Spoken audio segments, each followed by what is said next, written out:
Hello everyone and welcome back. You are watching the Vintage Sewing Machine Garage and you are looking at the back side of my Elna serger. This is my Elna Pro Lock 5 L5D serger from the mid-1980s, and the D on the end of the model number stands for differential feed. And that has more to do with the fact that the way the machine feeds fabric, it can adjust for stretchy fabrics. So that's a change and an evolution in sergers that was a helpful upgrade, particularly when people were, of course, sewing knits, and sergers are one of the tools that can really help you when you're sewing knits. If you've ever sewn knits with a traditional sewing machine, it can be done, obviously, it can be done well, but it's more time consuming and it can be more frustrating. But why am I showing you the Elna today? Well, if I turn the camera down, you'll see a little pile of things I had to order.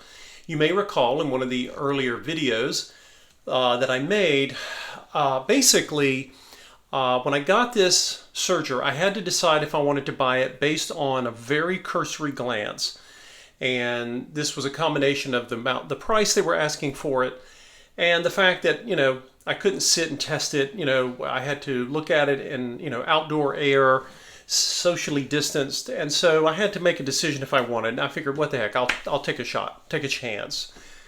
And you guys have seen me going through this machine to get it cleaned, to get it oiled. It still has not been turned on yet. And that's an approach I take with lots of machines when I get them for the first time. I don't know. I want to make sure that they don't have any obstructions before I turn them on. I don't want to damage anything. It may sound overly cautious, but I don't want to have to try to replace this. So I have a pile of things that I've bought. One of the things I learned after I bought this is that, of course, home sergers very often have on their thread stands, the thread stand itself is a telescoping stand, because you want height. When I say height, you want height in the same way you would get height for the thread stand on an industrial serger or an industrial sewing machine for that matter. You often see them set up that way. So the first thing I need to do is remove the stub, or what's left of the old thread stand. This is, like I say, the stub of one. I'm not surprised. These things are not the most robust. It's very possible when it was extended, someone snapped it and it has to be replaced. So first thing we're going to do, we're going to go and take off. This is something I had put back on after us reassembling the machine, but it's easy enough. Just two Phillips head screws here, and they are turning just fine. You guys may recall that whenever I put screws back into a machine, I always add up 1 drop of oil on the tip of the screw or bolt. And what that allows me to do is, as I thread it and it goes back in, it adds a little oil, which just means in the future I shouldn't have to struggle. Maybe that's being, again, overly retentive about things, but it doesn't take any time. And either for me or another person, they're not going to have to worry for a long time about screws being frozen because they've got old oil and they're gummed up. And I'm doing this, I cannot see underneath, so let me see if I can peer under here.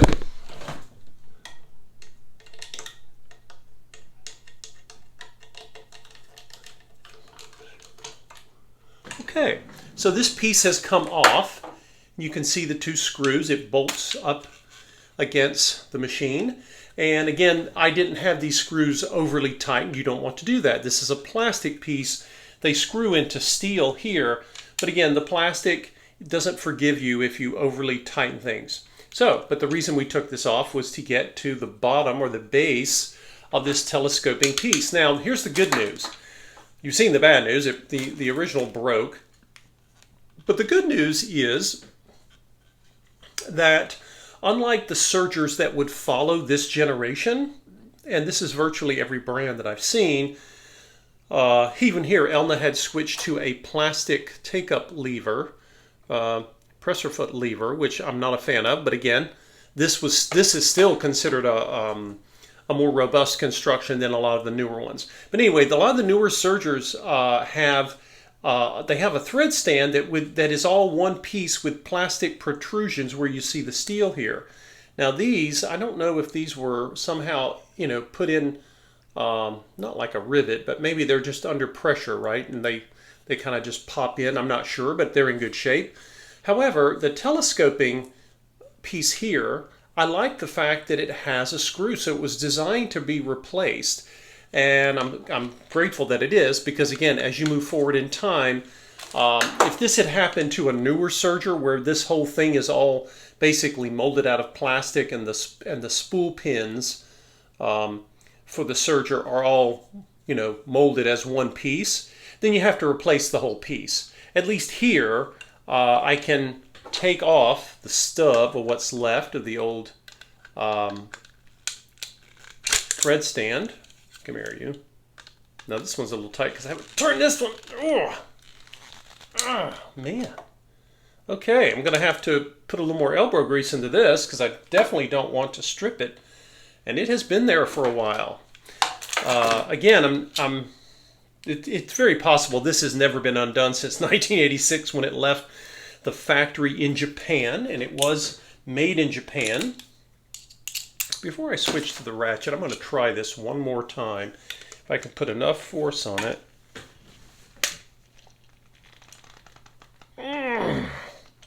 Wow. Now I can force this more, but if I do, I run the risk of stripping this screw out. I really don't want to do that. So let's try, if we may, a little bit of, let's get these mounting screws out of the way. We can put a little penetrant in here and see what happens. Right, like I said, it's been sitting there for what, 20, 30 something years now. It was probably put on there fairly snug when it was made. Okay, guys, I went into the closet. I have a number of penetrant products, and this is WD-40. Now, WD-40 has gotten kind of a bum rap because people, I'll explain why. WD-40 is a fairly old product. WD stands for water displacement. It was designed to help loosen things that were stuck or corroded. Now, there are other products out there. Some of them are superior. Why do I still have this product? Well, WD-40 has some benefits, some strong points to it. One, all of these products have a smell. All of us have varying levels of sensitivity. I am somewhat sensitive to odors, and so I'm always extra careful. Products I often will use outdoors. Now, WD-40 still has odor, okay? It can still be strong to a number of people. However, it is not quite, and again, this is to my sensitivity. Yours may vary, but mine is, all right, what's going on with my little, oh, here we go. Got my finger in the wrong spot here. And just put a little bit right there. Just let it sit for a few minutes. WD-40 has a smell. I don't find it as strong as some of the others. Some of the best penetrants have the stinkiest smell. So, it's a trade-off. But if WD-40 will do the job, then it's fine.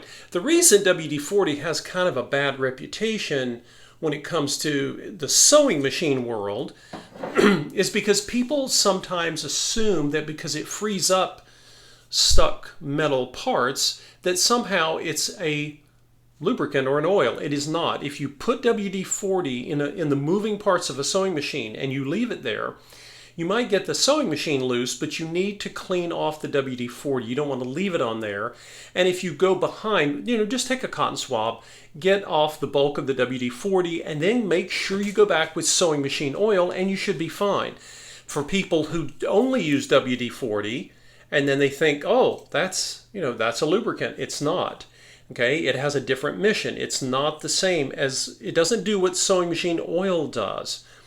And if you just leave it there, it can gum up, your machine and cause problems, but it doesn't have to if you use it for what it was designed for, which is not to lubricate things. If you ever unstick anything, whether it's sewing related or not, be sure that you go back and clean it off as best you can, and then go back with whatever you're trying to lubricate, whether it's sewing machine oil or whatever else you're doing. Pushing on this. Don't want to push too hard. It is plastic after all. Well, I could take a little heat. Now I have to be really careful. This is plastic. So I may take a little bit of my heat to it. Someone asked in one of the other videos about, how to apply heat. You can use a heat gun. Heat guns are a high wire act, and you can easily damage things, guys. You can also damage yourself. Heat guns get really hot, and they're a pretty serious tool. Probably overkill. If I set it on low and hold it at a distance, always start conservatively, and not with your hand where mine was, right? More like this. You can try that because heat has a way of breaking the bonds sometimes. If you put too much heat, you're going to damage the plastic, and you will not like the results. So again, if you're more comfortable, maybe you don't have a heat gun or you don't want to try using one, a hair dryer can be used, but you still have to be careful with it. It might take a little bit longer or not. Depends on how much heat you need. Hair dryers can get pretty darn hot, so use all of these things with caution. But anyway, we're going to try that. Okay, I got my heat gun set up here. It's a Black & Decker heat gun. I don't know that the brand matters. I bought this used, and I bought it. It actually says made in England. I couldn't believe it. I don't know how old this is. I don't know if they still make heat guns or anything Black & Decker in England. Anyway, it works good. I'm definitely going to use the low setting, which gets pretty darn hot on its own. So don't think you're being wimping out here by using the low setting. And again, you got to be extremely careful. This end gets super hot. So I'm going to be keeping it at a distance because I'm not trying to fuse something. I'm actually trying to loosen the bonds of this thing. It is also possible that the heat can also help some of this penetrant oil penetrate further. Okay, and I'm not going to do this for long. Okay, it's not going to take very much.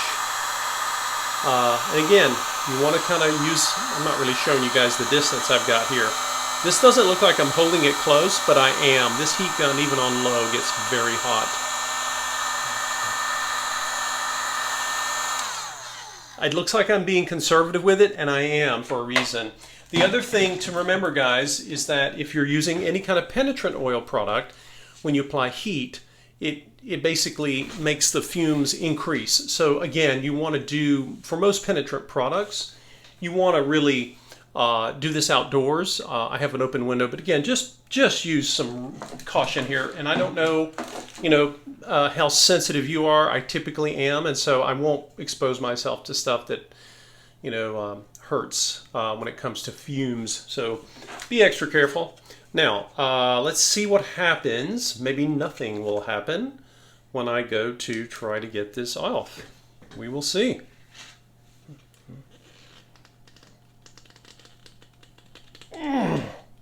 Wow, this thing is really on there. I wasn't really expecting this to be that difficult. And you know what? This is really where patience comes into play, because if you get impatient, you can really destroy the thing you're trying to save. I still have a pretty good opening there for the Phillips head. It has not, it's a little chewed, but it's not really stripped, and I really don't want it to be. So, what to do? Now, I don't know. This here, this bolt screws into the base of this. So I'm wondering if maybe it might be easier to try to turn this with some pliers. I'm not worried about how it looks. It's, it's broken, so I'm not going to be using this going forward. So I don't know. We'll see. Maybe there's a way I can now that I've got the penetrant and I've applied some pressure here, let's try turning this. Maybe that'll be easier. You try different things until you find something that works. Okay, I got myself, I went into the toolbox and got some, I think these are called bull nose pliers. I don't know, maybe I've got that wrong. In any case, I wanted something that was fairly wide. Now, I'm going to need to think about this for a moment. If turning left loosens this, right? So if turning that left, then I want to come in the opposite direction with this. I think I had that right.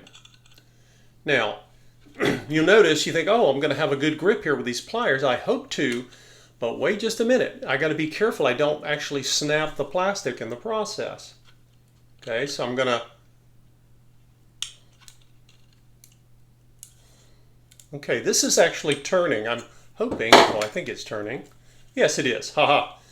So, what you see here is I'm turning.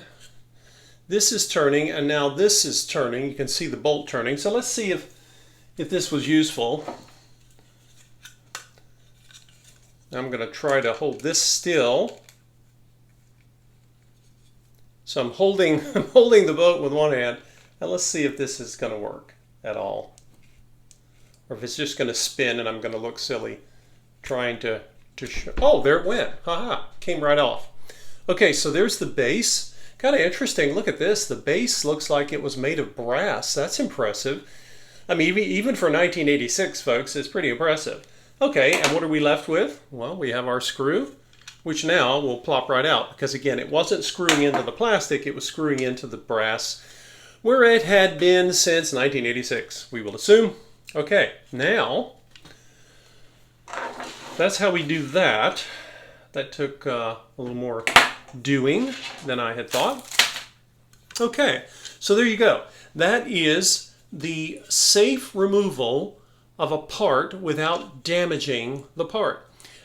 In the next video, I will show you guys how I hope to take all of these new parts and we'll get these things put in, and we will be a little bit closer to hopefully finally getting this machine ready to hopefully surge again.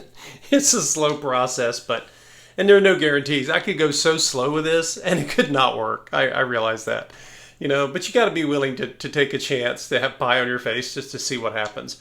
But again, going slow with things that are old is always good. And when you've got metal and plastic, you might want to even go slower to ensure that you don't destroy the very thing you're trying to repair. But anyway, thanks for watching, guys. I just wanted you to see what happens when you run into something like this. Again, this is all part of removing something that I can no longer use and hopefully replace it with something I can. We will see you in the next video.